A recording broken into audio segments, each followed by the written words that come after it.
Journey maps and experience maps are two UX mapping methods that are great for helping build common ground within an organization. They are both chronological visualizations of a process a person goes through in order to accomplish a specific goal. So, aren't they the same thing? Well, not quite. While structurally similar, they help us understand two different lenses. Experience maps focus on broad experience, not related to a company, brand, or service, while journey maps are specific experiences related to a company, brand, or service. Experience maps follow a generic person. Think a broad group of people, like teenagers or middle aged women, accomplishing a goal that is not tied to a specific product or service. There's no specific persona. In contrast, journey maps are through the lens of a particular persona or archetype as they interact with a specific business or product, like reliable researcher Rachel or a nervous new homebuyer. Thus, everything in a journey map is specific to the channels and touch points and ecosystem of a specific company. Now, you might be thinking, when does it make sense to use an experience map? Isn't the specificity of a journey map always better? And that's a valid question. If you work for a company with an established product or service that you're constantly developing, using a journey map to understand a specific user and how they interact with your company will probably be more useful than a broad experience map.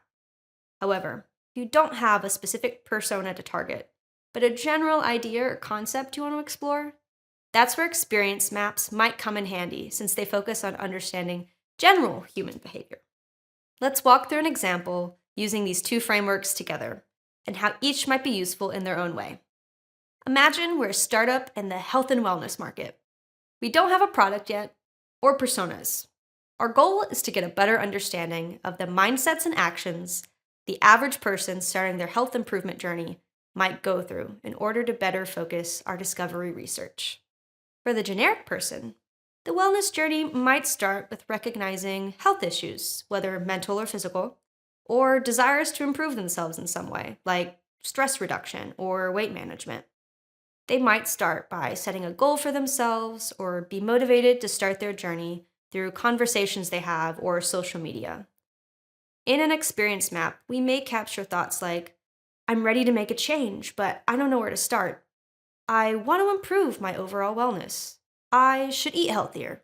Now, keeping this in mind, let's take a different lens to the health and wellness journey and imagine we're a boxing gym called Powerhouse Boxing.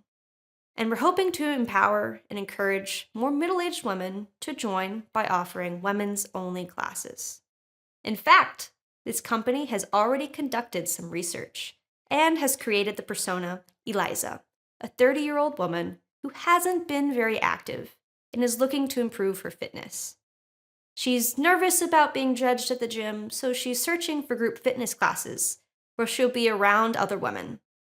Her journey map might start similarly to our previous generic experience map, with phase 1 being awareness and interest. However, the content we're able to capture within this phase is much more specific to Eliza and our company, Powerhouse Boxing. She knows she wants to improve her fitness, so she begins looking for a variety of women's classes in her area. She hears about our women's boxing classes through ads or social media, and she starts looking into the health benefits of boxing. In this phase, she's feeling motivated but nervous about trying a new sport. She's wondering if it will be too intense or if she'll feel intimidated.